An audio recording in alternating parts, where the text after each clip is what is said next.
భరద్వాజ గారు జటాధరి జటాధర జటాధర జటాధరి జటాధర జటాధర అనే పేరుతో సుధీర్ బాబు సినిమా. అవును, ప్రభాస్ గారు లాంచ్ చేశారు సోషల్ మీడియాలో. అవును. అయితే ఈ సినిమాకి సంబంధించి దాదాపు సంవత్సర కాలం పైన ఇది పని జరుగుతోంది. మొదట్లో వెంకట్ కళ్యాణ్ అనేటువంటి పేరు వినిపించింది డైరెక్టర్గా. ఆ తర్వాత ఇప్పుడు అభిషేక్ జైస్వాల్ అనేటువంటి పేరు ఇప్పుడు రిలీజ్ అయినటువంటి దీనిలో మనం చూసాం. అవును. అలాగే ఇది జీ స్టూడియోస్ నుంచి ప్రొడక్షన్ జరుపుకున్నటువంటి సినిమా. అయితే ఇది అనంత పద్మనాభ స్వామి ఆలయ నేపథ్యం.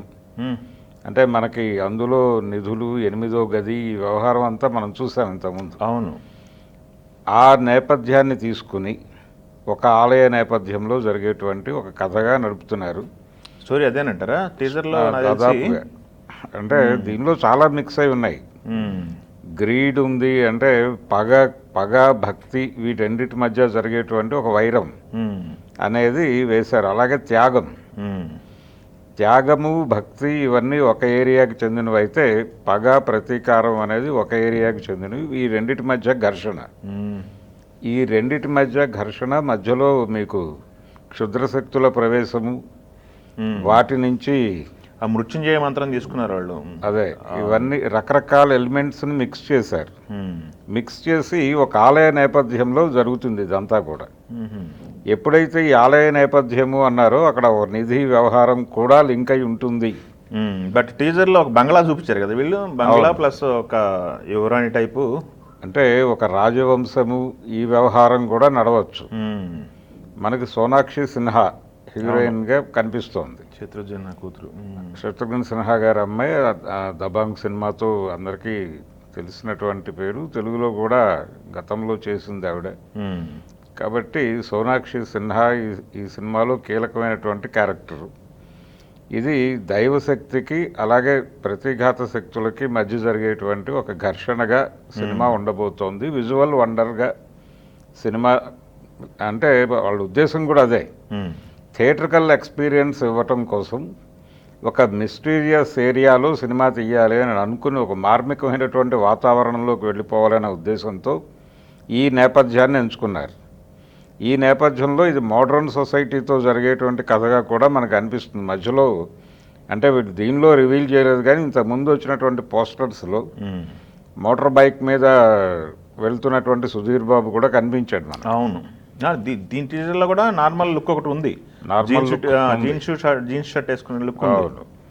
సో ఇది మోడర్న్ ఏరియాలో మొదలై మధ్యలో అలా మైథలాజికల్ దీనిలోకి వెళ్ళి అలా పౌరాణిక నేపథ్యము, దాంతోపాటు ఒక హారర్ జానరు, ఇవన్నీ మిక్స్ అయ్యి అనేక ఎలిమెంట్స్ తీసుకుని ఒక క్రైమ్ కూడా ఉంటుంది. ఎలాగూ ఇప్పుడు ఈ మూడు నడుస్తుంది దేశంలో.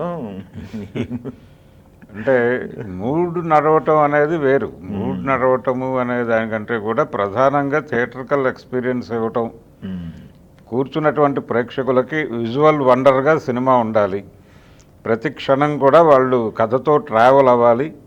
వాళ్ళని అంటే ప్రతి క్షణం వాళ్ళకి ఊహించినటువంటి మలుపులతో కథ నడవాలి. కొంచెం ఒళ్ళు గగురు పొడుచుట ఇలాంటి కార్యక్రమాలు గతంలో ట్రైలర్స్కి వాయిస్ ఓవర్ ఉండేది ఒకప్పుడు థియేటర్లో వేసేటువంటి ట్రైలర్లకి. అవును. ఆ తరహాలో చూడాలంటే ఒళ్ళు గగురు పొడిచే అని చెప్పి మాట్లాడేవాళ్ళు. లక్ష్మీ గణపతి ఫిలిమ్స్ అని చెప్పి వాయిస్ ఓవర్ వచ్చేది కదా. అలా వాయిస్ ఓవర్ వచ్చేది. ఈ నేపథ్యం అంటే ఇదేమో రేడియో అడ్వర్టైజ్మెంట్లు, అది కాకుండా థియేటర్లో వేసేటువంటి ట్రైలర్లకు కూడా ఒక విచిత్రమైన వాయిస్తో వాళ్ళు ఒక ఇది నడిచేది, ఒక నేరేషన్ నడిచేది. ఇప్పుడు దీనిలో అలా ఒళ్ళు గగురు పొడచటం ఇవన్నీ ఉంటాయి. ఈ ఎలిమెంట్స్ అన్నీ ఉండటం కోసం అది ప్రధానంగా తీసుకున్నటువంటి కథ వీళ్ళు. దీనిలో కేవలం సోనాక్షి సిన్హా మాత్రమే కాదు, ఇంకొంతమంది బాలీవుడ్ ఆర్టిస్టులు కూడా కనిపించే అవకాశం ఉంది. అలాగే తెలుగు నుంచి కూడా సుధాకర్ వీళ్ళు ఈ సినిమాలో ఉన్నట్టుగా ఉంది. రాజు వీళ్ళందరూ. అవును. సుధీర్ బాబు లుక్ ఎలా అనిపించింది మీకు?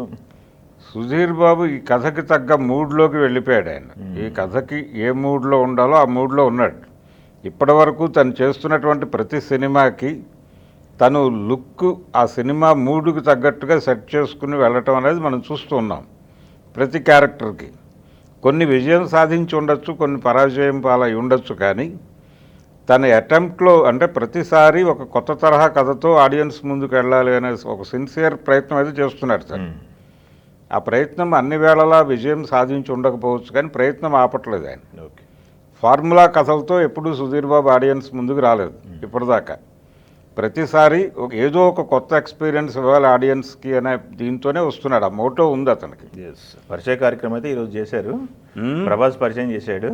అవును, అంటే కృష్ణ గారు అల్లుడుగా మాత్రమే కాకుండా తనకంటూ ఒక ప్రత్యేకమైన గుర్తింపు సంపాదించుకోవడం కోసం రకరకాల ప్రయత్నాలు చేశాడు. ఆ ప్రయత్నంలో భాగంగానే గతంలో మోహన్ కృష్ణ, ఇంద్రగంటి ఇలాంటి అవునవును కొంతమంది క్రియేటివ్ డైరెక్టర్స్ ఇతనితో సినిమాలు చేయటం, ఆ ట్రావెల్ ఇవన్నీ చూసాం మనం.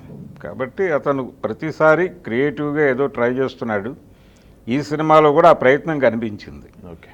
అయితే సుదీర్ఘమైన జర్నీ ఉంది, దీన్ని సంవత్సరంన్నర పైన నడుస్తున్నటువంటి సినిమా ఇది. ఓకే.